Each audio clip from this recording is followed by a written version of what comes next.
Hello everyone, my name is Vanessa Munoz, and today I will be introducing a book called Sleep Little Angel. And I just want to get into the author. This was written by Margaret Wise Brown. She's also the illustrator of Goodnight Moon, which is a wonderful book that I recommend that children should read as well.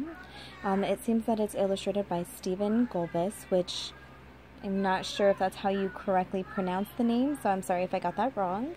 But I really want to discuss the type of book. It's a hardcover book, and just from the first look at the book, you can see that it has very beautiful colors that aren't too bright, but they're very beautiful and serene looking and blissful, peaceful, which goes perfectly with the story that the author is trying to tell. Here it seems kind of dreamlike.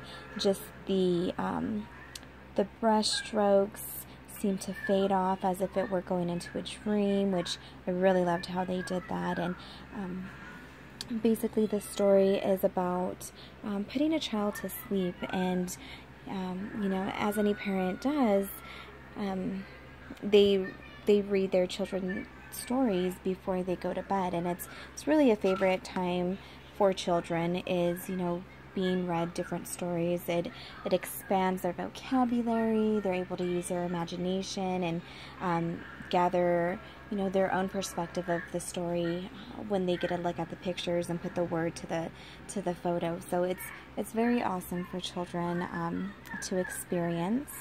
Now, we seem to have a child in this story who, you know, is very tired. He seems to be very tired, and kind of fighting his sleep, whether it be because he wants to listen to the stories, or, you know, some kids, they just don't like to go to bed.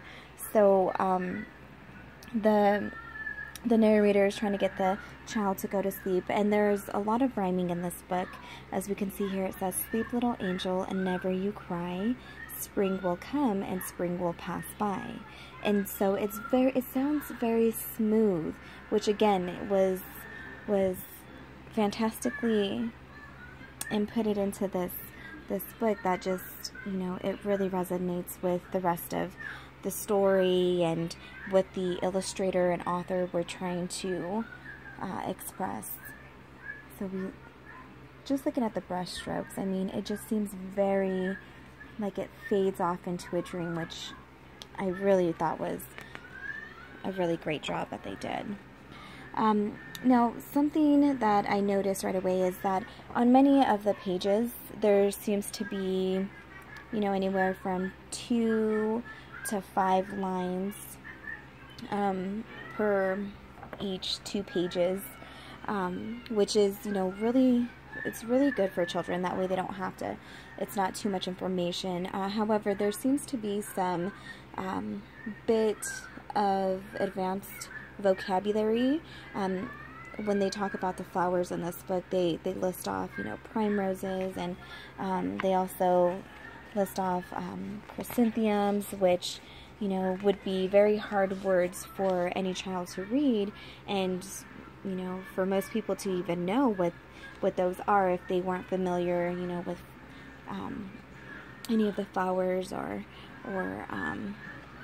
plants. So that was one thing that I did notice, but, you know, there aren't very many lines painted, and, you know, there's a lot of ease into, you know, the child's falling asleep, you know, slowly but surely, with each line, each story being told. And, you know, we see bunnies, we see birds, we see dragonflies, we see fireflies, which are coming in the night. So from here we can tell that, you know, it's nighttime, things are starting to wind down.